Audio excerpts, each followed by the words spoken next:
हाँ हाँ तू शाम जो अच त सही। हाँ को मसलो ई कोन्हे इन मसले खे हीअं हीअं हीअं हीअं करे वठंदासीं। हाँ हाँ तू बसि अचु। हा इन खे ॾिसी वठंदासीं इहो को मुतबर आहे छा? लो थी विया आहियूं जाहिल माण्हुनि मां अलाए कॾहिं सुधरंदा। आम तोखे काल कयां थो वेट कर।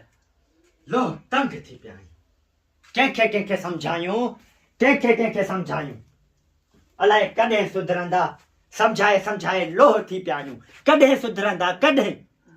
भाऊ ख़ैर त आहे छा थियो? न पुछ यार ठहियो लोह थी विया आहियूं। छो छो कॾहिं कॾहिं सुधरंदा यार हद थींदी आहे। सम्झ कॾहिं ईंदी अकुल कॾहिं ईंदो। पर थियो छा आहे? घस वठियो आयसि पे। हा पोइ तोखे कुता फिरी आया? ॿुध त सही। हा ॿुधाए। घस वठियो आयसि पे दीवार ते लिखियल हो त हिते लिखण मना आहे। हा पोइ सही आहे न दीवार ते लिखण मना आहे त मना आहे।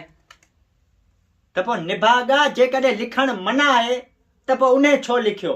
पोइ ठाहियो हुनजी मर्ज़ी तूं घस वठी हलियो अचे। न हुनजी मर्ज़ी छो हुनजी मर्ज़ी? तोखे जेको कमु न कराइणो हूंदो सो तूं कोन कराईंदे या कराए पोइ चवंदे त इहो कमु कोन्हे करणो।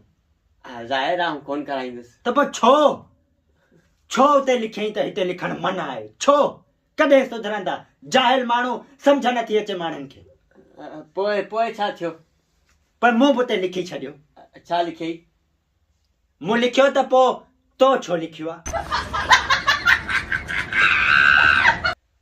तूं बि सफ़ा को जाहिल आहीं सफ़ा को जाहिल आहीं।